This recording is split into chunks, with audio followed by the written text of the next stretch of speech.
বিশ্বাস বিশ্বাস এমন একটা অনুভব যা মানুষের আচরণ আর ধারাবাহিকতার ভেতর দিয়ে ধীরে ধীরে তৈরি হয়। একবার যদি কারোর প্রতি সেই অনুভব নড়ে যায়, তখন আর আগের অবস্থায় ফেরা সহজ থাকে না। কারণ তখন মানুষ শুধু ঘটনা না, সেই ঘটনার পেছনের ইঙ্গিতও মনে রাখে। সে বুঝে নেয় এখানে আর আগের মতো নিশ্চিন্ত থাকা যাবে না। এরপর মানুষ নিজেকে গুটিয়ে নেয়, কথাবার্তায় মেপে চলে, সিদ্ধান্তে সাবধান হয়। আগে যে জায়গায় নির্ভার থাকা যেত, সেখানে হিসাব ঢুকে পড়ে।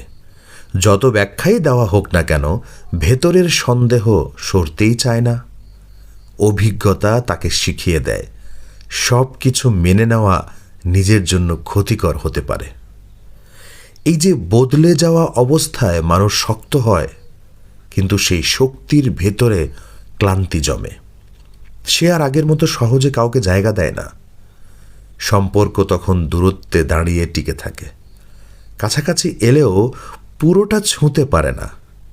বাস্তবতা হলো, একবার ভাঙন হলে তা কেবল অতীতের ঘটনা হয়ে থাকে না, বরং ভবিষ্যতের পথকে প্রভাবিত করে।